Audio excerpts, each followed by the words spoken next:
So, Tom, about a week ago, you gave me some news that we've shared with the Perrysburg campus, but just kind of give the rest of our church a little update on what you feel like God's put in front of you.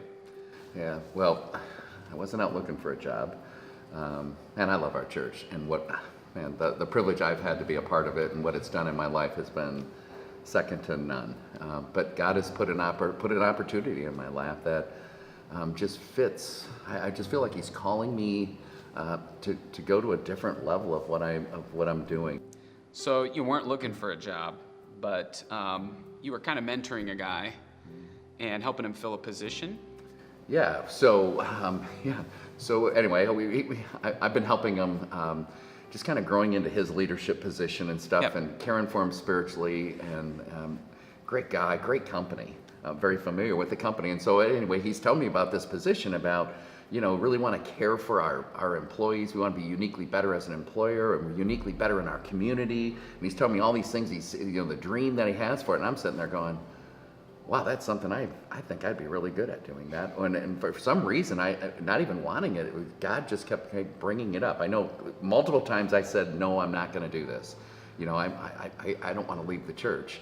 And God kept putting it back on my lap. And so right before my wife and I went to Aruba together, I met with them and said, we'll pray about it and drink about it, but just have some fun and think about it. And we kind of made a decision that we thought this is really what God wanted us to do. And it's a big challenge just stepping back into the workforce, going back into the marketplace for me after being out for 6, almost 7 years now. Yeah. It feels weird. I bet.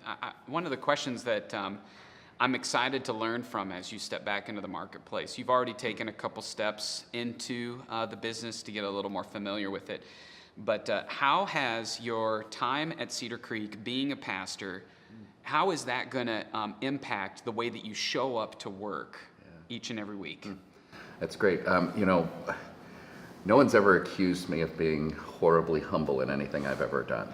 I wear, from my sports days and everything, this idea of fake it till you make it. And there's an ego part of everything that we do to be really good at what we do. And I believe God creates us to be that way. But at the same time, our goal is to exalt Him, not to edge Him out. And so that for me is going to be a huge framework for me, is that in everything that I do, that it's not about what can I get, but what can I give Him the glory for, and to wear that in a way. It's so funny. When I came, it was even just this morning, as I went into orientation, I remember going in when I was going to meet new people. I used to think, how are they going to help me be successful? I would think about that idea of what advantage are they going to give me? And I found myself going, how am I going to be an asset to them?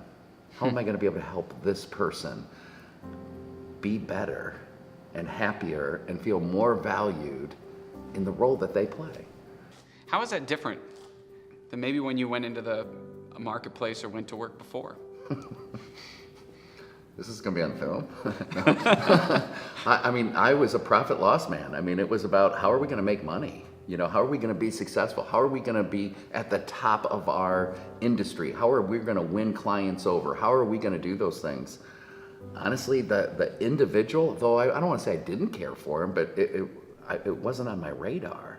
And now I think the biggest thing that I'm going to take away is each person has a major role that they play. And that the more they're valued, the more balance they have in their life, the better they'll be. And ultimately, we get what we want to be the best. But we're going to do it differently. We're going to do it by caring for those people, letting them know that not that they matter, but they matter to God. Yeah. And that what they're going through, It matters to you. It can matter. We can help them. Well, you are going to be missed by me, by our staff, by many at Perrysburg. I'm glad this isn't goodbye.